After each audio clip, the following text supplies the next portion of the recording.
Então, a doença pulmonar obstrutiva crônica, como foi falado bem pelo pessoal, ele é um diagnóstico sindrômico. A DPOC não é uma doença. A DPOC ele é um complexo que envolve algumas doenças, né? Então, dentre essas doenças, quais são os protótipos? Asma, bronquite crônica e enfisema pulmonar. Tem outras, professor? Tem. Bronquiectasia e fibrose cística. Então, essas outras duas, elas entram também como doença pulmonar obstrutiva, porém, a característica delas não é exclusivamente obstrutiva. Elas também têm um pouco de restrição. Elas entram numa categoria que, se eu fosse enquadrar, seria um mista. Por isso que a gente não vai entrar especificamente nelas. A gente vai ficar com as duas que são o símbolo maior das doenças obstrutivas, ok? Então é importante que fique claro para você. Então, o que nós vamos basear a nossa explanação? No GOLD 2023, tá? Qual a definição de doença pulmonar obstrutiva crônica? São doenças preveníveis e tratáveis, não curáveis. Preveníveis e tratáveis. Causam limitação ao fluxo aéreo. Qual a definição de fluxo? Alguém sabe? Fluxo é velocidade. Tá? Então, quando eu falar fluxo, eu estou me referindo à velocidade da condução da via aérea. Causadas por exposições, tá? Vários tipos, não só o cigarro. A gente vai ver que poluição ambiental também é, aeroalérgico também pode ser. Quem é exposto, por exemplo, à fumaça de fogão a lenha também pode acontecer. Não só o cigarro convencional, mas esses cigarros eletrônicos, cigarros narguilé, todos esses tipos de cigarros são prejudiciais e têm a mesma fisiopatologia do cigarro comum. O que muda são os aditivos. E aí que vem a complicação. Esses aditivos também não são inertes. Nós vamos ter uma aula só de tabagismo. Inclusive vai ser a próxima apresentação do próximo grupo. Vai ser sobre tabagismo. E aí nós vamos envolver toda essa discussão também. Tá? Bom, como que a gente avalia a doença pulmonar obstrutiva crônica, né? Eu posso ter uma doença, um controle saudável, estou vendo os alvéolos aqui, isso aqui é o risco patológico, eu estou olhando a lâmina e aqui eu vejo, por exemplo, os alvéolos, as paredes alveolares aqui, tá? Quando eu tenho uma doença pulmonar obstrutiva, eu, além de ter comprometimento do brônquio, no caso da bronquite crônica, eu ainda posso ter comprometimento dos alvéolos do bronquio terminal, que no caso seria o enfisema pulmonar. Mas o que acontece na bronquite crônica? Eu tenho uma contração do músculo liso, uma hipertrofia do mesmo, eu tenho uma hipertrofia das glândulas submucosas e uma hipersecreção de músculo. Então eu tenho associado três coisas. Eu tenho uma hipertrofia do músculo, eu tenho uma hiperplasia da glândula e um aumento da secreção. Tudo isso causando o quê? Obstrução do meu fluxo aéreo, principalmente na respiração. Tá? Então meu ar entra, mas ele vai ficar preso. Chama air trapping, é o ar aprisionado. Tá bom? E no enfisema pulmonar, eu vou ter destruição dos alvéolos também junto com o bronquio terminal. Então ele também não é uma doença brônquica, é uma doença parenquimatosa. Ela também pega o parênquima pulmonar, o enfisema pulmonar. Tá? Então, a doença pulmonar obstrutiva crônica, eu posso ter redução do volume expiratório forçado no primeiro segundo, isso eu vejo aonde? Na espirometria e hiperinsuflação. Com isso eu vou ter limitação ventilatória, dispneia, limitação do fluxo aéreo e aprisionamento. Tá? E as manifestações sistêmicas, eu vou ter aumento do processo inflamatório. O que causa o processo inflamatório nas vias aéreas? Foi falado aqui, o que causa? Qual é a fisiopatologia básica da doença pulmonar obstrutiva? Seja bronquítico, seja enfisematoso. Eu vou ter um desbalanço entre a minha elastase e antielastase. Tá? Então a minha enzima que degrada o meu colágeno, ela tem que ser contrabalanceada.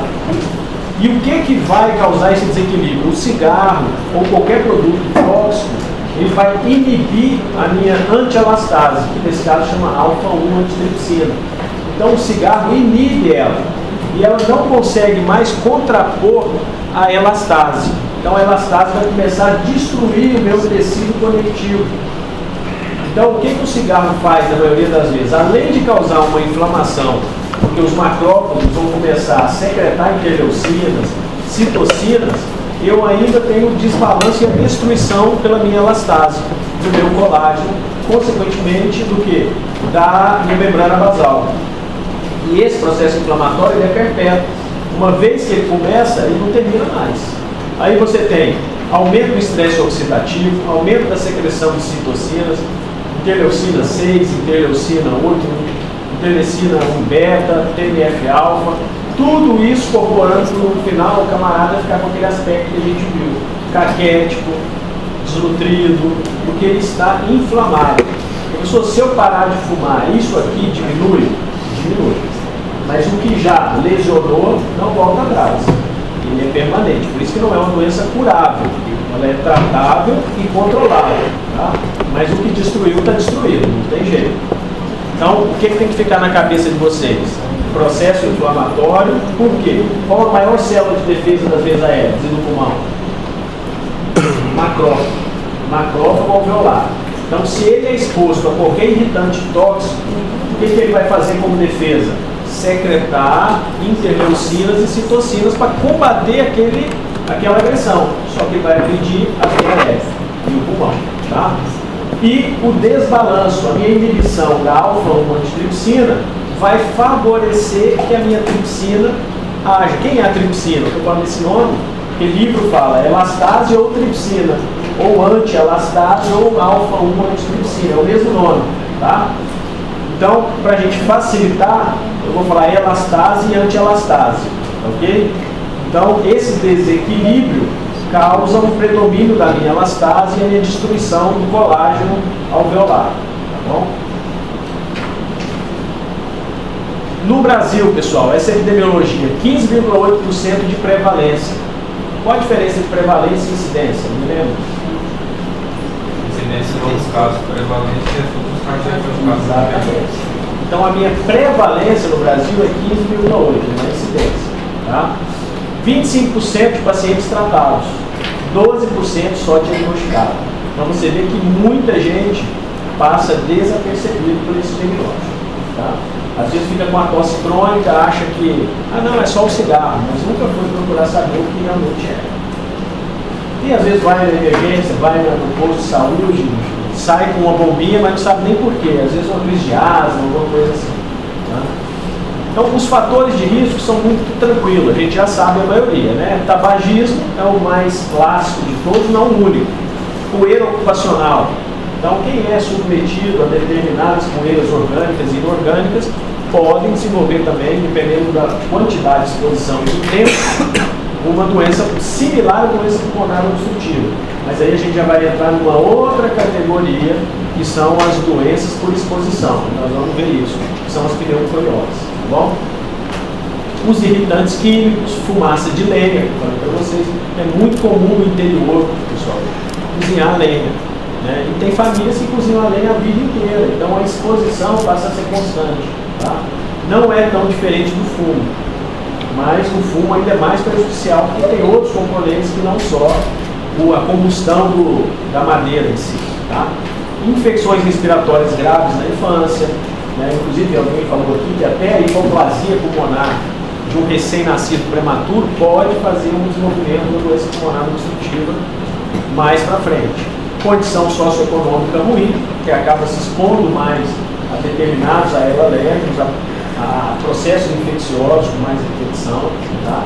E quais os fatores individuais? O que o indivíduo não precisa, isso não é prevenível, é dele. Né? A deficiência de alfa-1 antitripsina, que é genética. Tá? A deficiência da glutationa transferase, que é uma enzima que ela faz o metabolismo da glutationa. Consequentemente, esse metabolismo normalmente é no fígado, mas é onde você consegue fazer uma antioxidação. Então, tanto o endotélio quanto o fígado é que regenera a glutationa. Então, se eu tenho deficiência dessa enzima aqui, meu organismo vai estar em constante estresse oxidativo. Eu não consigo combater. Tá? Alfa-1 antiquimiotripsina, que é uma outra enzima que também ajuda a bloquear a quimiotripsina, que é um tipo de elastase. A hiperresponsividade crônica, às vezes idiopática, tá? Às vezes o paciente muito alérgico, e fica tendo hiperdisposições ao mesmo alérgeno, ele pode degenerar com DPOC, é aquela asma que a gente fala que nunca conseguimos tratar. Ela pode evoluir com DPOC? Pode, mas ela não deixa de ser asma. Ela não vai ser chamada de DPOC, mas ela está enquadrada numa doença obstrutiva e que cronificou. Tá? Desnutrição pode acontecer, favorecer mecanismo de infecção, de infecção, e a prematuridade, que foi falado aqui, é uma coisa que pode causar uma hipoplasia no pulmão. Então você vê que a doença pulmonar obstrutiva tem vários fatores que podem favorecer, não só externo, mas individual. Então não é todo mundo que vai ter também. Tá? Não é todo mundo que fuma que vai ter doença pulmonar obstrutiva. São os eleitos. Tá? Aqueles que vão ter uma predisposição. Então aqueles que têm um distúrbio autossômico dominante ou uma penetração incompleta do gene, tá? Da alfa-1 antitrypsina, que é hidrogenética, sabe que você pode ter manifestações completas e incompletas. Tem gente que pode ter um grau de doença pulmonar obstrutiva não tão clássico quanto aquele DPOCídio, mas ele pode ter algum grau, tá? E aí fica naquela coisa, aquele paciente fica fazendo broncoespasmo, que é muito secretivo, então está sempre tossindo, mas não fecha ainda o diagnóstico de doença pulmonar. Mas às vezes ele tem uma penetrância incompleta do gene. Então nós temos fatores externos e fatores predisponentes individuais, tá? Então a deficiência de alfa-1 antitrypsina é uma mutação genética hereditária, tá? É uma causa de eczema em jovens e não fumantes e está associado com cirrose, tá? Porque a alfa-1 antitrypsina ela é produzida tanto no pulmão quanto no fígado, tá bom? Então quando existe uma deficiência, normalmente qual é o quadro clínico? É um jovem que evolui para um efizema pulmonar e cirrose hepática. E a gente não vê nenhum fator de risco causal para isso. Então, se cair na prova de vocês, será que vai cair? Um caso clínico de um jovem com cirrose ou com um quadro de efizema pulmonar, você já sabe que não é o habitual. Se não é o habitual, é uma coisa mais rara. E qual a única causa rara que a gente vai cobrar de você? Deficiência de alfa-1 antitrypsina. Então, já falei uma questão de prova aí, provavelmente, para vocês. Tá? Marca um asterisco disso aí. Tá? Então, pessoal, aqui é só um adendozinho para quando a gente for falar de tabagismo, tá? Então, quem gosta aí de vape, cigarros eletrônicos, tá? Já tem trabalhos aí mostrando, ó, paciente com SARA grave, tá? Devido a esse tipo de inalação, tá bom?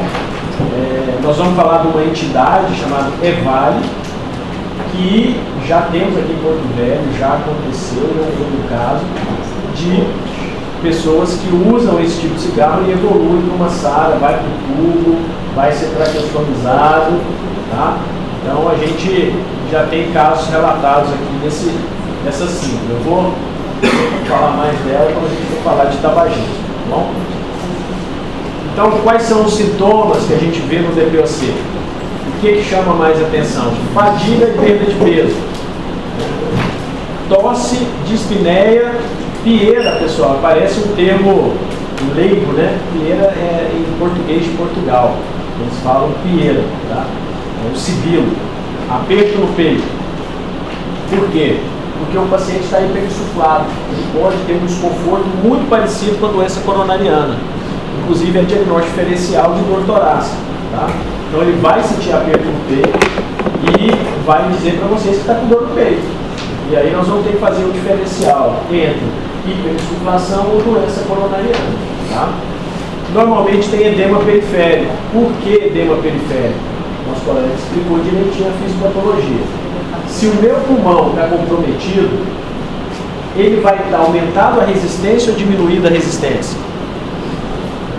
A resistência do meu pulmão, meu coração do lado direito vai ter que bater mais forte ou vai ter que bater mais devagar? O meu VD, ele manda sangue para quem? Através de quem? Da? Pulmonar. Se o meu pulmão está hipertenso, está comprometido, está fibrótico, porque por causa da elastase em excesso, fibrosou meu pulmão, o meu coração ele vai ter que fazer mais força ou menos força? O meu coração direito, ele é preparado para fazer muita força? Não. Aí ele começa a hipertrofiar. Aí ele começa a entrar numa tal de insuficiência cardíaca direita. Qual que é a característica da insuficiência cardíaca direita? Inchaço. Insuficiência cardíaca direita, pessoal, não dá água no pulmão. Por quê? Porque a dificuldade que eu tenho é de jogar meu sangue para o pulmão. Então ele vai fazer o quê? Um represamento para trás.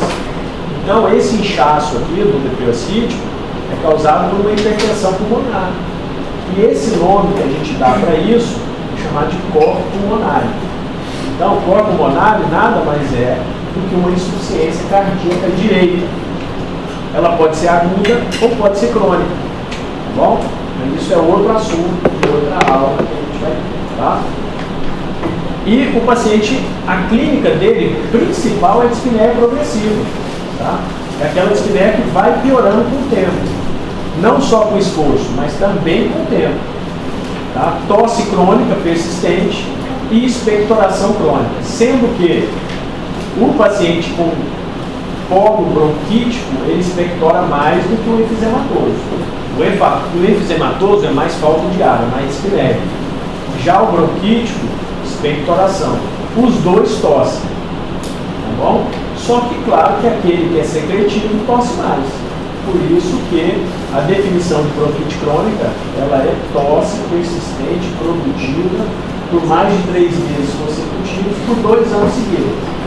Então, quer dizer, eu não preciso ficar fazendo exame para fazer diagnóstico de bronquite. Ele é basicamente por definição clínica. Tá? Então, os sintomas que a gente pode encontrar: sibilo, expiração forçada.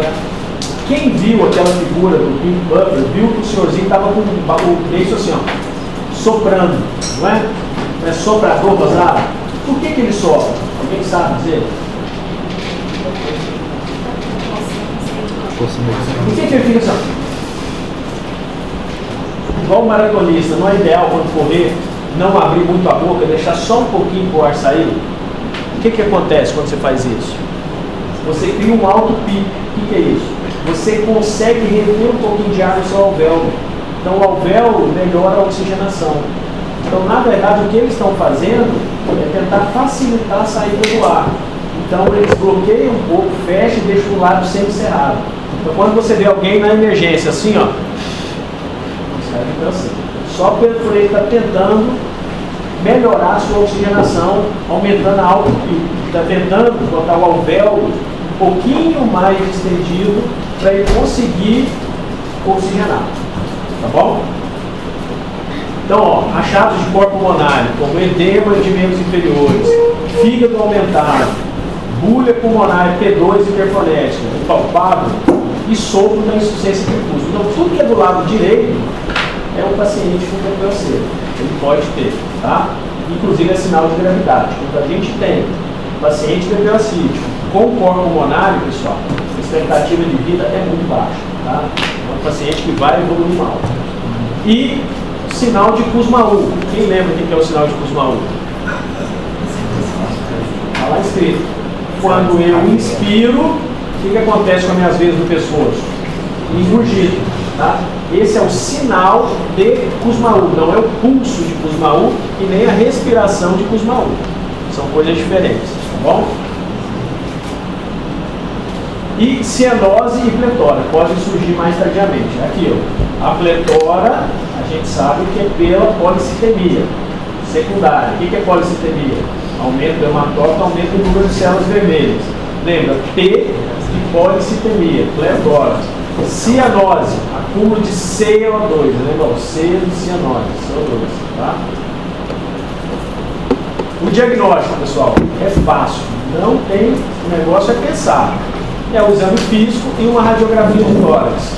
Normalmente os dois já conseguem a gente já ter um panorama do diagnóstico. Então, se eu tiver uma história clínica compatível, exposição compatível, um exame físico sugestivo e uma radiografia, precisa de mais alguma coisa?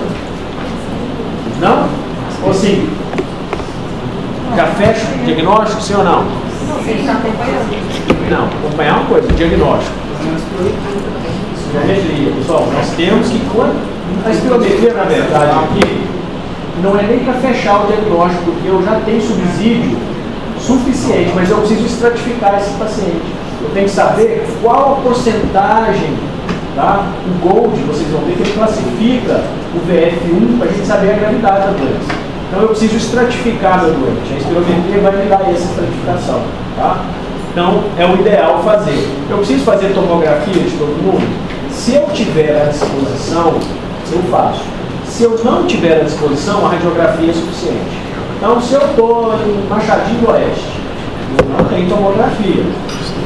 Eu preciso mandar ele para Porto Velho fazer uma tomo para que eu feche o diagnóstico? Não, professor. Então, assim, é óbvio que eu não tenho a necessidade. Mas se eu puder fazer, eu faço, até para documentar também.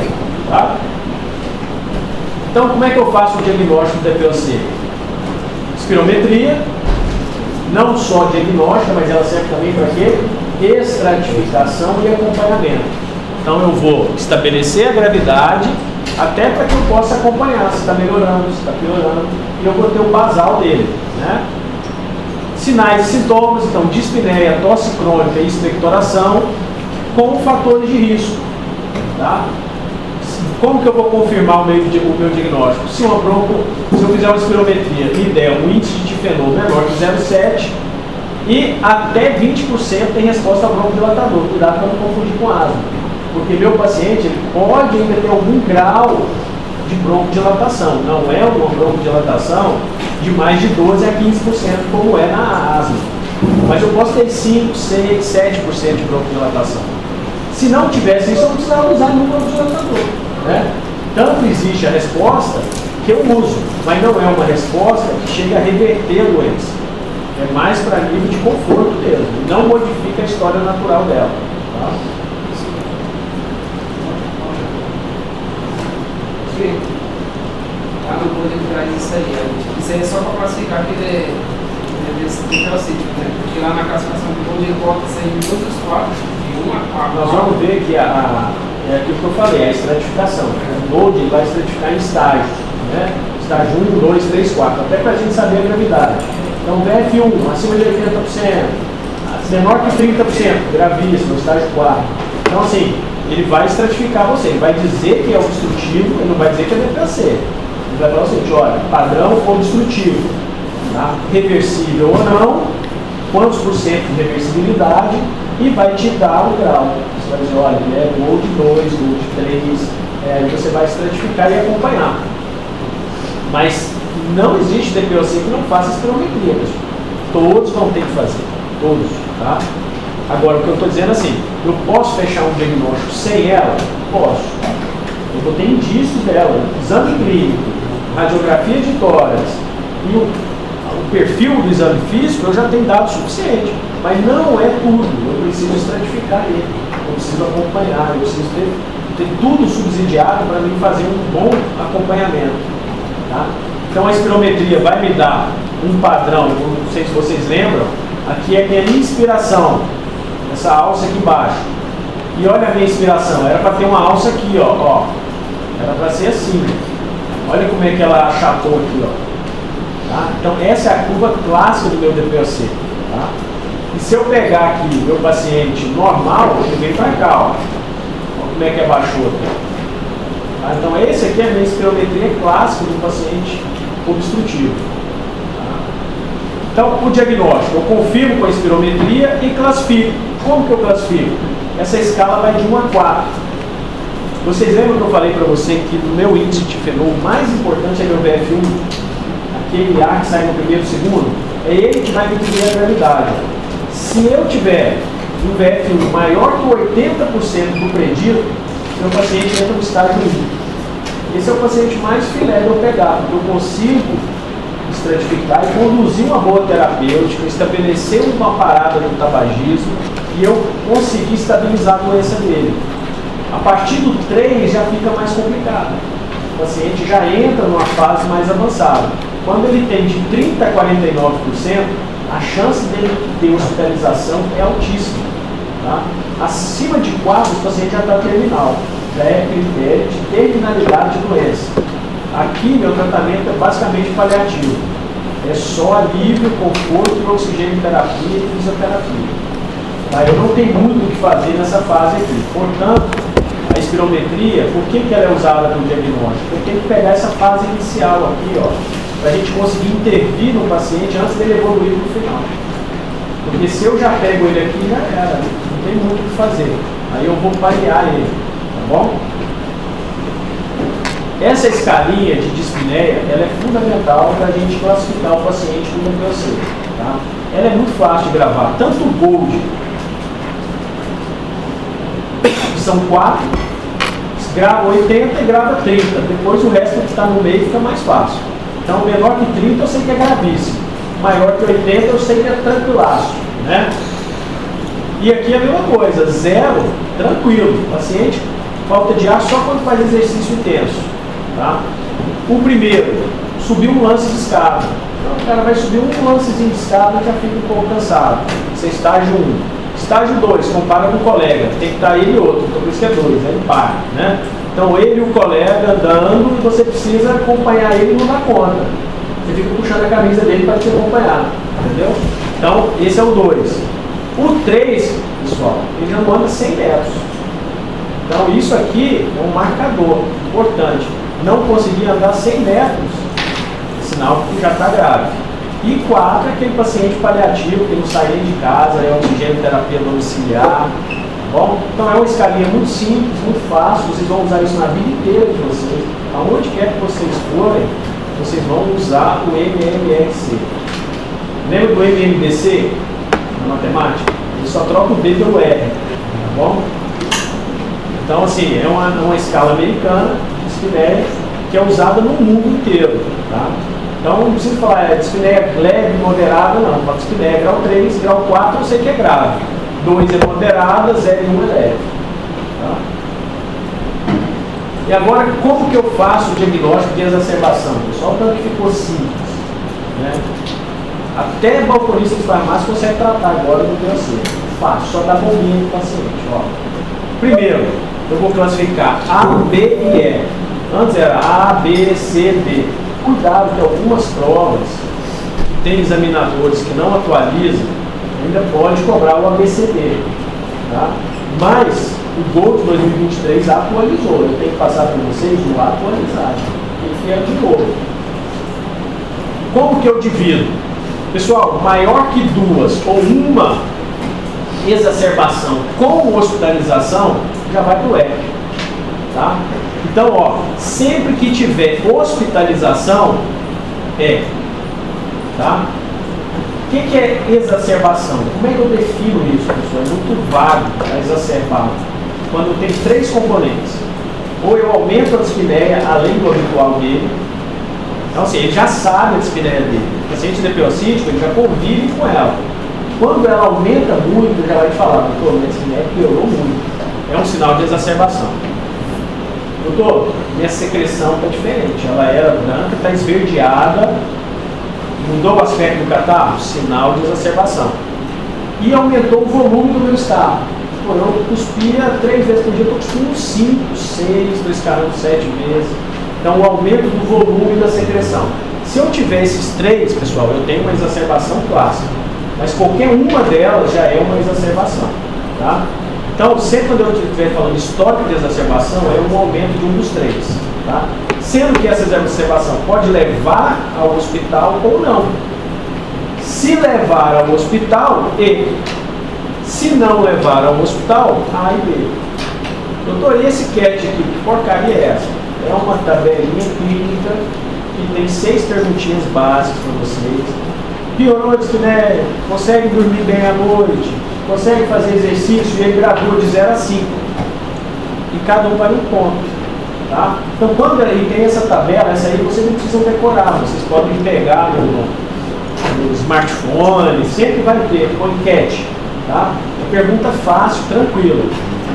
Às vezes você nem precisa fazer isso. Fala assim, ó, tem exacerbação noturna? Você já sabe que está maior que 10. Porque é muito difícil o cara exacerbar à noite e não ter um agravamento grande. Tá? Mas isso é um dado clínico que para vocês alunos não é o ideal.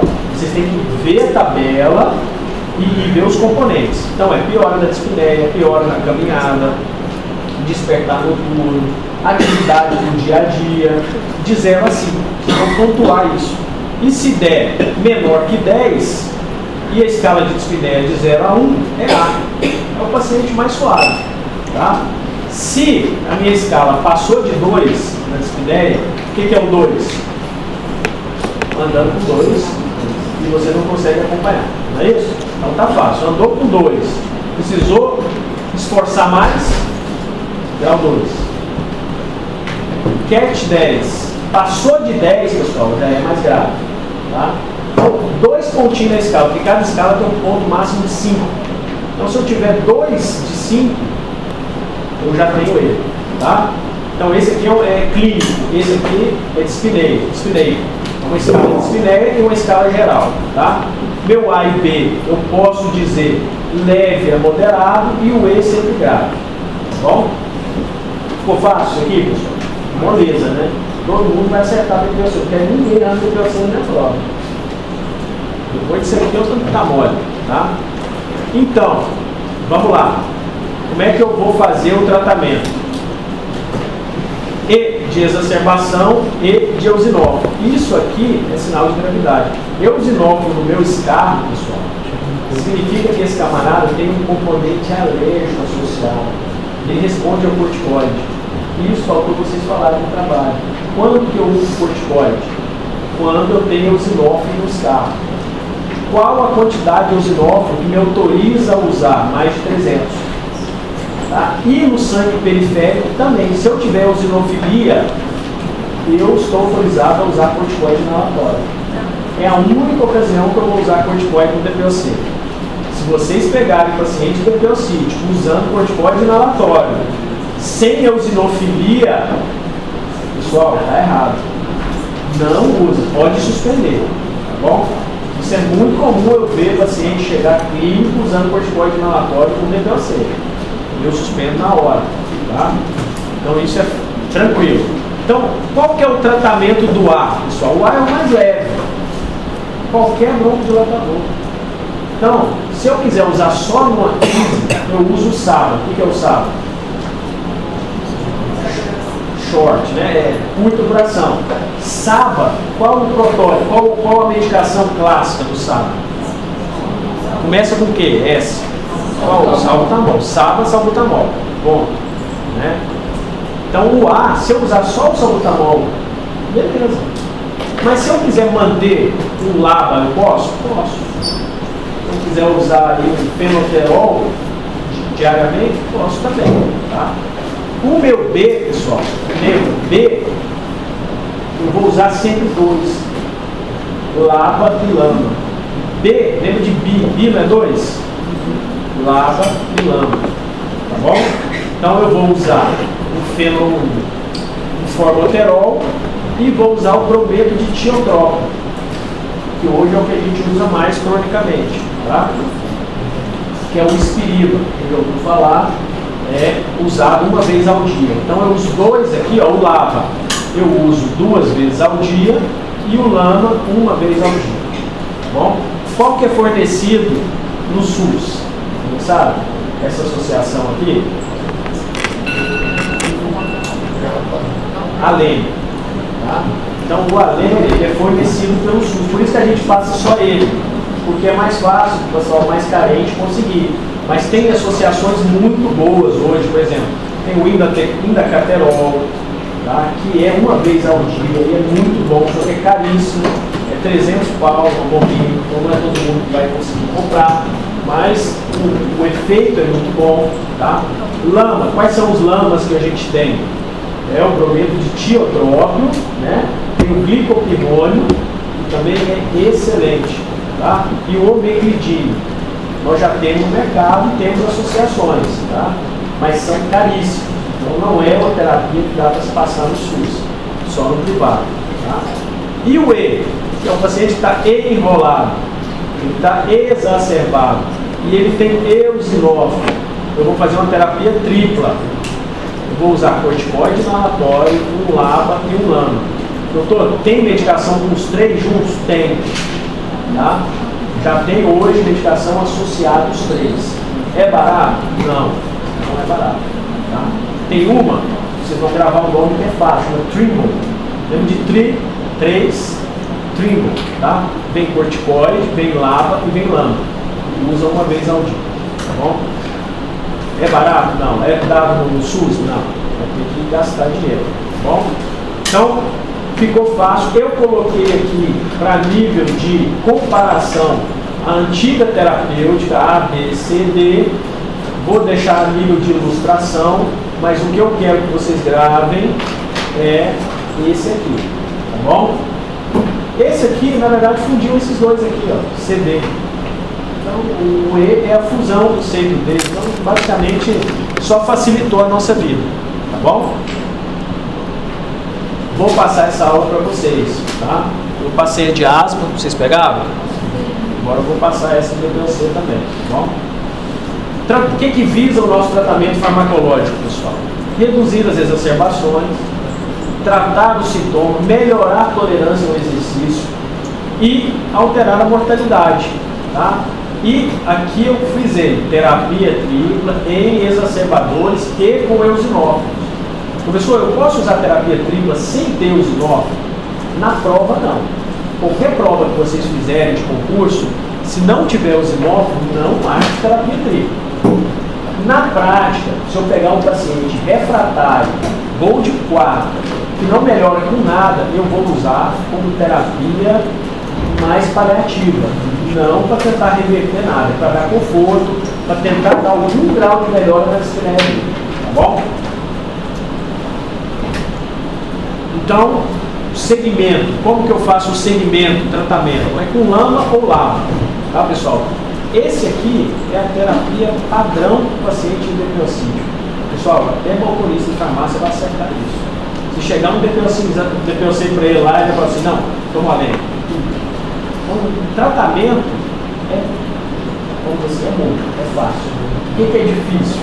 É conduzir, é diagnosticar, é fazer o diagnóstico no tempo certo, é não errar no acompanhamento, é você fazer uma terapia boa de stop de tabagismo, é tentar modificar e estabilizar a doença. Porque usar medicação só para alívio, beleza, isso aí qualquer um faz, tá bom? Tratar sintoma é moleza. Então aqui está o exemplo, tá, de um brônquio normal e de um brônquio comprometido, bronquite crônica. Olha para vocês verem, a hipertrofia muscular aqui em volta, né, o músculo totalmente hipertrofiado, contraído e secreção aqui, ó. Então, quer dizer, não sai quase nada daqui. É um paciente que vai ser, a gente vai ter que fazer uma terapia bem agressiva para ele, tá?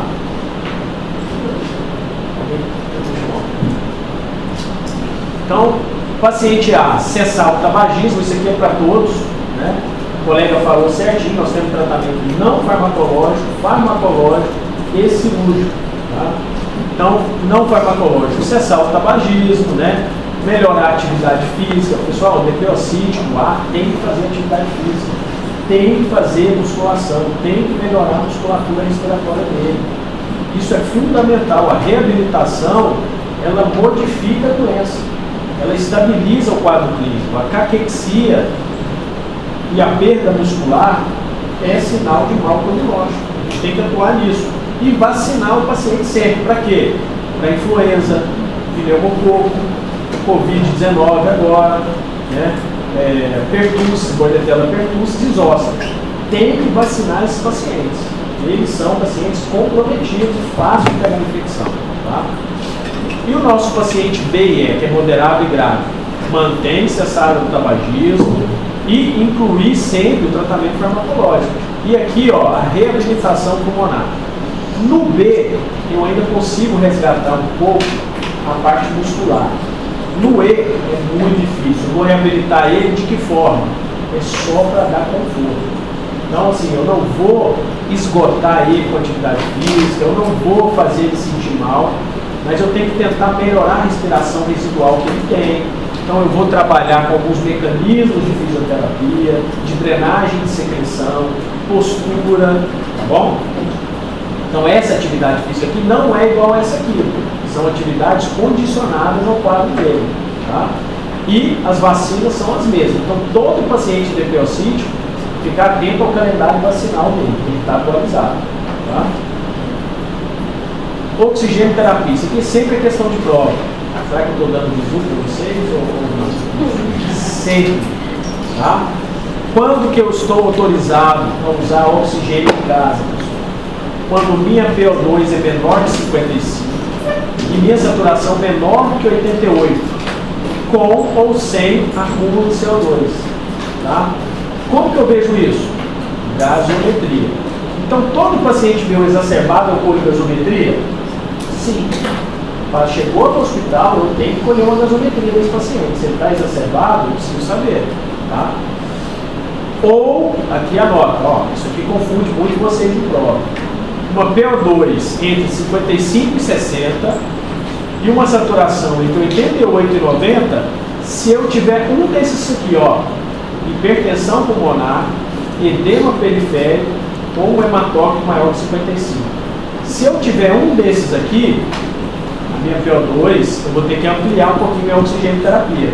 Mesmo ele saturando um pouquinho melhor e mesmo ele tendo um pouquinho a mais de oxigênio, de PO2, eu ainda assim mantenho uma terapia domiciliar. Tá bom? Tem aquele vozinho que vai usar o oxigênio em casa pro resto da vida. Tá bom? Quantas horas por dia? 15.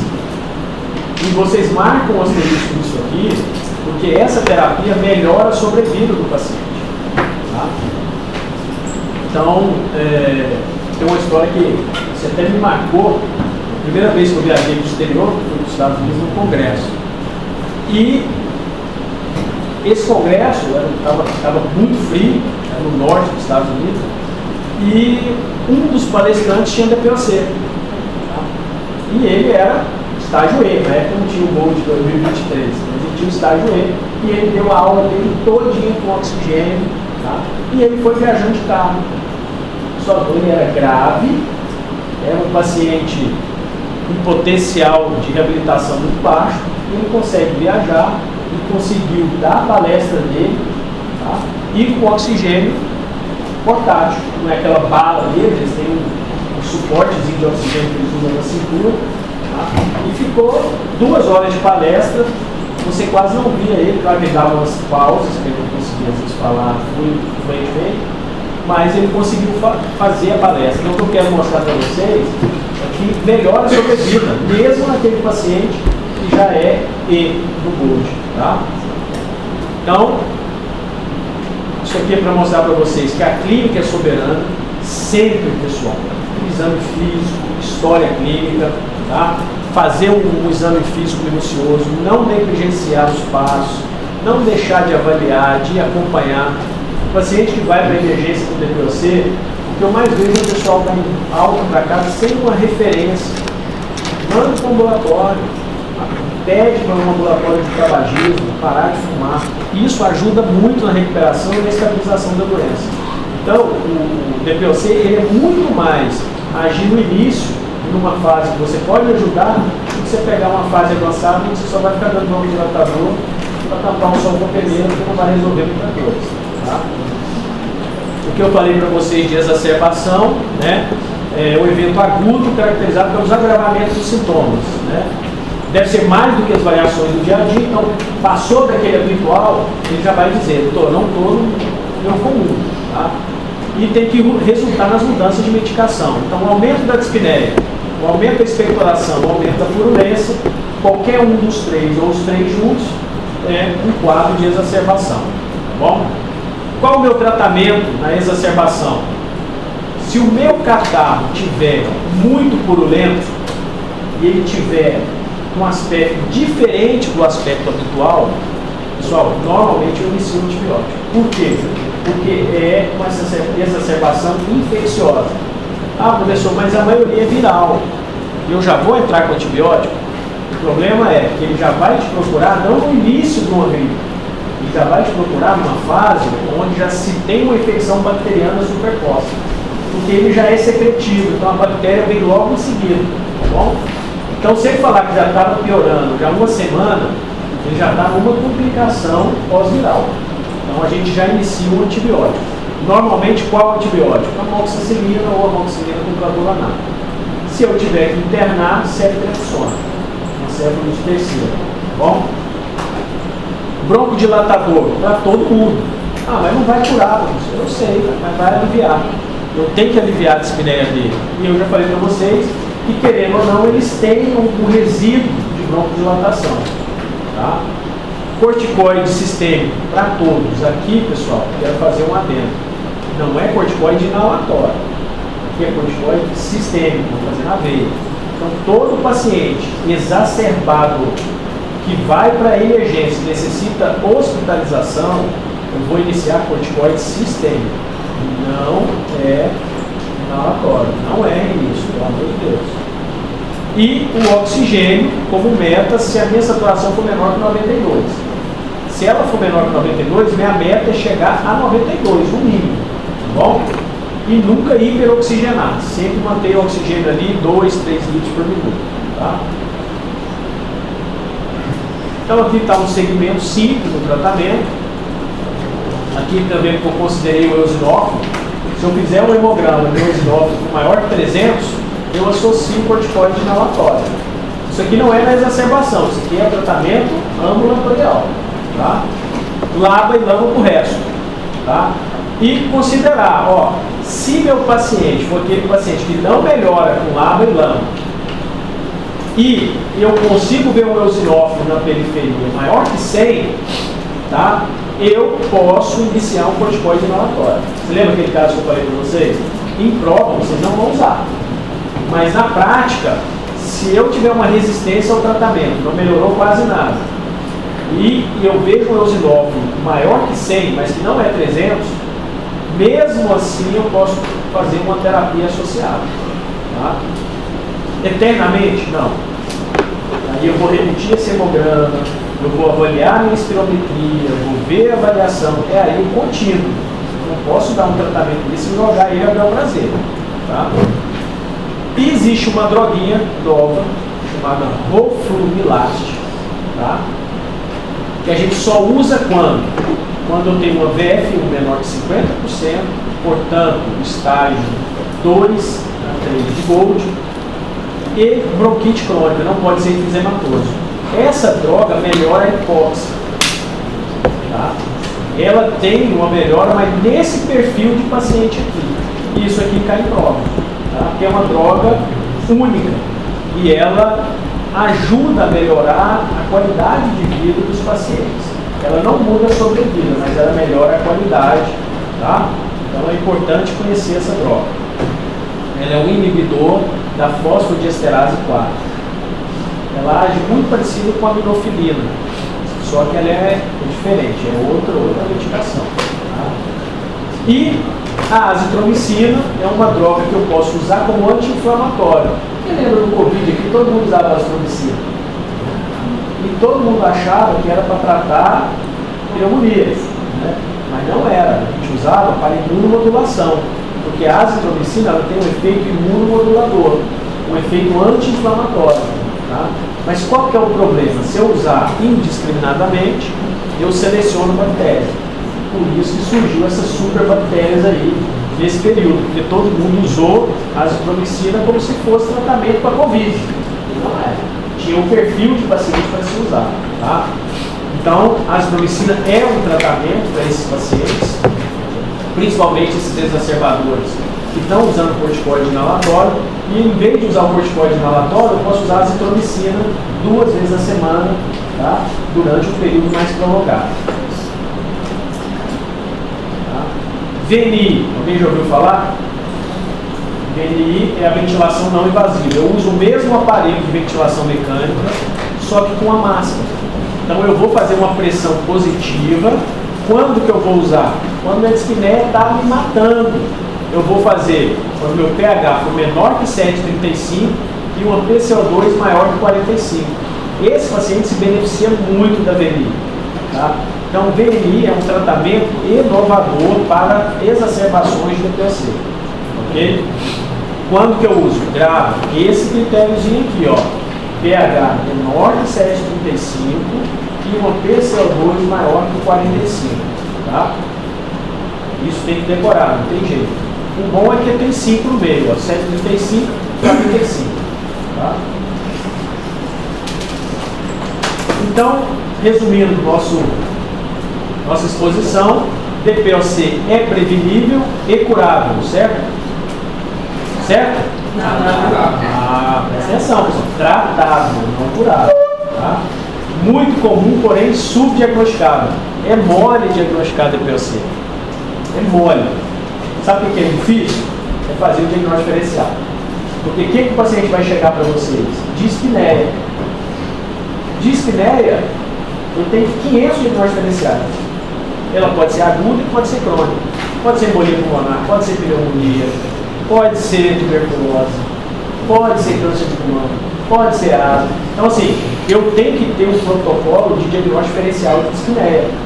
Tá? Mas eu tenho que estar com o DPOC na cabeça, principalmente se ele tiver o quê? Fator de risco. Okay? Espirometria fundamental para estratificar, para acompanhar o meu paciente, definir conduta. Tá? Corticoide inalado está sendo usado cada vez menos. Nós temos restrição de uso de corticoide inalatório no DPOC, ao contrário da asma. Não vão confundir asma com DPOC na prova. Por favor, confundiram muito nas provas passadas usando corticoide para DPOC. Bom, então vamos prestar atenção nisso. E a exacerbação faz parte do curso clínico da doença. É uma doença de exacerbação e remissão, exacerbação e remissão, mas sempre em declínio. Se meu paciente não parar a exposição, a doença é de curso progressivo. Tá? E é isso, pessoal. Então, foi muito boa a aula de vocês. A minha dinâmica de aula sempre vai ser essa. Vocês vão apresentar na primeira aula e na segunda aula eu vou fazer as considerações, tá bom? Para a gente fixar. Bom, agora, isso que vocês fizeram no primeiro tempo é uma determinação da faculdade. Não tem como abrir mão, tá bom? Eu sei que ninguém aqui é professor e gosta da aula, mas é bom para vocês já se familiarizando com a matéria também, tá bom? Próxima aula, quem vai ser o grupo? Tá. O tema é tabagismo, tá bom? Professor, qual a referência? Sempre a Sociedade Brasileira de Pneumologia. Vocês entraram no site para fazer aula? Vocês viram que lá tem os protocolos todos já quase definidos? Então procura lá que vocês vão ter a maioria das informações. Os que não tiverem lá, aí eu vou indicar para vocês a referência. Se vocês não tiverem, eu presto o livro para vocês fazerem. Tá bom?